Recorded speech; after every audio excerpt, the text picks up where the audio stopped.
Nunha gala celebrada no Instituto Rosalía Mera da Coruña, que contou coa presenza de representantes de alo menos unhas 100 entidades que traballan cos colectivos máis vulnerables da provincia, a Deputación entregou os galardóns da segunda edición dos Premios de Boas Prácticas en Servizos Sociais.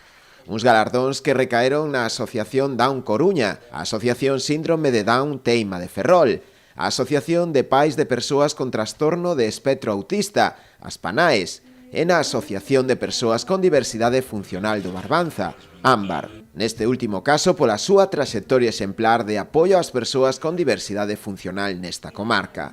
Completáronse os premios con dúas mencións honoríficas para a Asociación Pro Persoas con Discapacidade Intelectual de Galicia, Aspronaga, e para a Asociación Íntegro de Persoas con Diversidade Funcional da comarca de Bergantiños, Terra de Soneira e Fisterra, que este ano cumpriu o seu 30 aniversario.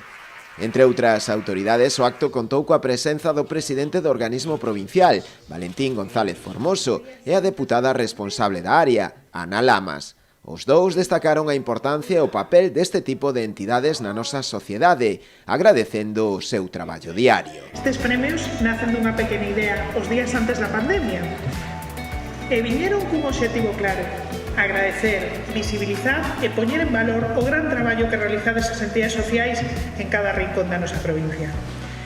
Gracias a vos, ao voso tesón, a vosa dedicación, se levan a cabo centros de programas e iniciativas que melloran a vida de milleiros de persoas e das súas familias. La inclusión tiene que ser normal, real, que no tiene que someterse a trabas burocráticas, a barreras burocráticas ni barreras mentales, y que el sistema tiene que estar al servicio.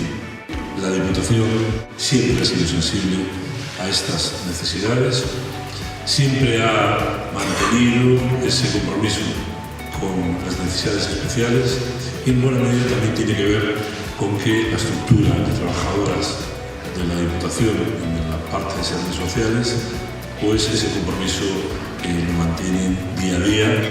Muchas gracias de todo corazón a las entidades premiadas y sobre todo a las que no están premiadas. Muchas gracias.